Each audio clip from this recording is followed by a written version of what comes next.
ഈശോ മിശിഹായ്ക്ക് സ്തുതിയായിരിക്കട്ടെ. നോയമ്പിൻ്റെ ഈ 3-ാം ദിവസം നമ്മൾ പരിശുദ്ധാത്മാവായ ദൈവത്തെക്കുറിച്ച് ധ്യാനിക്കുന്നു.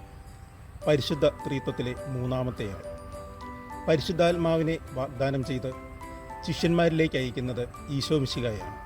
എന്നാൽ ഈശോയുടെ ജനനത്തിന് മുൻപേ തന്നെ പരിശുദ്ധാത്മാവ് തൻ്റെ ശക്തി പ്രകടിപ്പിച്ചിരുന്നു. പരിശുദ്ധ കന്യകാമറിയം ഗർഭവതിയായത് പരിശുദ്ധാത്മാവിൽ നിന്നാണ്. അതേപോലെ പരിശുദ്ധ കന്യകാമറിയം സക്രിയായുടെ ഭവനത്തിൽ പ്രവേശിച്ച് എലിസബത്തിനെ അഭിവാദനം ചെയ്തപ്പോൾ എലിസബത്ത് പരിശുദ്ധാത്മാവ് നിറഞ്ഞവളായി. എലിസബത്തിൻ്റെ ഉദരത്തിൽ ശിശു സന്തോഷത്താൽ കുതിച്ചു ചാടി. നമ്മെ എല്ലാ കാര്യങ്ങളിലും സഹായിക്കുന്ന ഒരു നിത്യസഹായകനാണ് പരിശുദ്ധാത്മാവ്.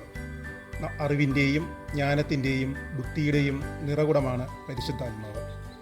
ഈ ക്രിസ്മസ് കാലത്ത് പരിശുദ്ധാത്മാവിൻ്റെ ദാനങ്ങളാലും ഫലങ്ങളാലും നമ്മെ അനുഗ്രഹിക്കണമേ എന്ന് നമുക്ക് ഉണ്ണീശോയോട് പ്രാർത്ഥിക്കാം. ദൈവം നമ്മെ അനുഗ്രഹിക്കട്ടെ.